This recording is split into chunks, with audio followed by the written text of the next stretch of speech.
ಇತ್ತೀಚಿನ ದಿನಗಳಲ್ಲಿ ಜನರಿಗೆ ಒಂದಷ್ಟು ಗೊಂದಲ ಶುರುವಾಗಿದೆ. ಯಾಕಂತಂದ್ರೆ ನಾವು ಯಾವ ಕಾಲದಲ್ಲಿ ಬದುಕ್ತಾ ಇದ್ದೀವಿ, ನಾವು ಯಾವ ಸೀಸನ್ ಅಲ್ಲಿ ಬದುಕ್ತಾ ಇದೀವಿ ಅನ್ನೋಂಥದ್ದು. ಯಾಕಂತಂದ್ರೆ ದಿನಕ್ಕೆ 3 ರೀತಿಯಾದಂತಹ ಕಾಲಮಾನಗಳನ್ನ ನಾವು ನೋಡ್ತಾ ಇದ್ದೀವಿ. ಬೆಳಗ್ಗೆ ಚಳಿ ಇರುತ್ತೆ, ಮಧ್ಯಾಹ್ನ ಬಿಸಿಲಿರುತ್ತೆ, ಸಂಜೆ ಆದ್ರೆ ಸಾಕು ಜಿಡಿ ಜಿಡಿ ಮಳೆ ಇರುವಂತಹದ್ದು.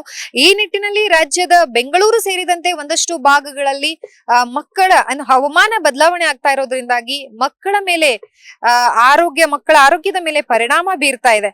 ಸೊ ಏನು ಖಾಸಗಿ ಮತ್ತು ಸರ್ಕಾರಿ ಆಸ್ಪತ್ರೆಗಳಲ್ಲೂ ಕೂಡ ಮಕ್ಕಳ ಅನಾರೋಗ್ಯದ ಪ್ರಮಾಣ ಸಂಖ್ಯೆ ಹೆಚ್ಚಾಗ್ತಾ ಇದೆ. ಈ ನಿಟ್ಟಿನಲ್ಲಿ ನಾವು ಕಾಲಕ್ಕೆ ತಕ್ಕಂತೆ ಬದಲಾಗ್ತಾ ಇರೋದ್ರಿಂದಾಗಿ ನಮ್ಮ ಮಕ್ಕಳ ಆರೋಗ್ಯವನ್ನ ಹೇಗೆ ವೃದ್ಧಿಸ್ಕೊಳ್ಬೇಕು ಅನ್ನೋದರ ಕುರಿತು ಡಾಕ್ಟರ್ಸ್ಗಳ ಸಲಹೆಯನ್ನ ನೋಡ್ತಾ ಹೋದಾಗ ಅವರು ಹೇಳುವ ಪ್ರಕಾರ, ಅಂದ್ರೆ ಮಕ್ಕಳ ತಜ್ಞರು ಹೇಳುವ ಪ್ರಕಾರವಾಗಿ ಮಕ್ಕಳಿಗೆ ಮುನ್ನೆಚ್ಚರಿಕೆ ಕ್ರಮದ ಅಗತ್ಯವಿದೆ ಸದ್ಯಕ್ಕೆ. ಹಾಗಿದ್ರೆ ಏನೆಲ್ಲ ಮಕ್ಕಳಲ್ಲಿ ಕಂಡು ಬರ್ತಾ ಇದೆ? ಶೀತ ಆಗಿರಬಹುದು, ಜ್ವರ ಆಗಿರ್ಬಹುದು, ಕೆಮ್ಮು ನೆಗಡಿ ಆಗಿರ್ಬಹುದು, ಈ ರೀತಿಯಾದಂತಹ ಸಿಂಪ್ಟಮ್ಸ್ ಗಳು ಮಕ್ಕಳಲ್ಲಿ ಕಂಡು ಬರ್ತಾ ಇದೆ. ಸೊ ಯಾಕೆ ಇದು ಕಂಡು ಬರುತ್ತೆ ಅಂತಂದ್ರೆ ಮಕ್ಕಳಿಗೆ ಇಮ್ಯುನಿಟಿ ಪವರ್ ಕಡಿಮೆ ಇರೋದ್ರಿಂದಾಗಿ. ಹಾಗಿದ್ರೆ ಇದಕ್ಕೆ ನಾವೇನ್ ಮಾಡ್ಬೇಕು, ಪ್ರಿಕಾಷನ್ಸ್ ಏನ್ ತಗೋಬೇಕು, ಮುನ್ನೆಚ್ಚರಿಕೆ ಕ್ರಮಗಳನ್ನ ಏನ್ ಕೈಗೊಳ್ಬೇಕು ಅನ್ನುವಂತಹದ್ದು ಪೋಷಕರು ಈ ಎಲ್ಲ ಕ್ರಮಗಳನ್ನ ಅಳವಡಿಸಿಕೊಳ್ಳುವಂತಹ ಅವಶ್ಯಕತೆ ಇದೆ.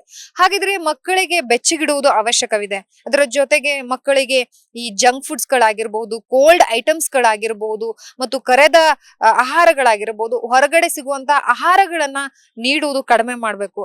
ಹಾಗಿದ್ರೆ ಎಂತಹ ಆಹಾರ ಪದ್ಧತಿಯನ್ನ, ಅಂದ್ರೆ ಎಂತ ಆಹಾರವನ್ನ ಮಕ್ಕಳಿಗೆ ಕೊಡೋದು ಅಂತಂದ್ರೆ ಫ್ರೂಟ್ಸ್ ಗಳನ್ನ ನೀಡೋದಾಗಿರ್ಬಹುದು, ಮತ್ತೆ ಹಣ್ಣ ರಸಗಳನ್ನ ನೀಡೋದಾಗಿರ್ಬಹುದು, ಬಿಸಿಯ ಆಹಾರ ಪದಾರ್ಥಗಳನ್ನ ನೀಡೋದ್ರಿಂದ ಮಕ್ಕಳನ್ನ ನಾವು ಪ್ರೊಟೆಕ್ಟ್ ಮಾಡಬಹುದು. ಮತ್ತು ಇಮ್ಯುನಿಟಿ ಪವರ್ ವೃದ್ಧಿಸಿಕೊಳ್ಳುವುದಕ್ಕೆ ಈ ಒಂದು ಅಂಶಗಳು ಏನು ಸಹಾಯಕ ಆಗುತ್ತೆ ಅನ್ನುವಂತಹದ್ದು ಮಕ್ಕಳ ತಜ್ಞರ ಸಲಹೆ ಆಗಿದೆ. ಸೊ ಕಾಲಕ್ಕೆ ತಕ್ಕಂತೆ ನಾವು ಬದಲಾಗ್ತಾ, ಅದರ ಜೊತೆಗೆ ವಾತಾವರಣದ ಜೊತೆಗೆ ನಮ್ಮ ಮಕ್ಕಳ ಆರೋಗ್ಯವು ಕೂಡ ಅಷ್ಟೇ ಅವಶ್ಯಕವಾಗಿರೋದ್ರಿಂದಾಗಿ ಈ ಪೋಷಕರು ಕೂಡ ಇಂತಹ ನಿಯಮಗಳನ್ನ ಪಾಲನೆ ಮಾಡೋದ್ರಿಂದ ಮಕ್ಕಳನ್ನ ಚೆನ್ನಾಗಿ ನೋಡ್ಕೊಳ್ಬಹುದು ಅನ್ನುವಂಥದ್ದು.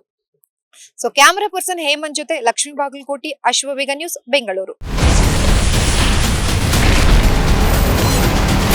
Ashwavega English News. Coming soon. Your channel, your voice, your trust.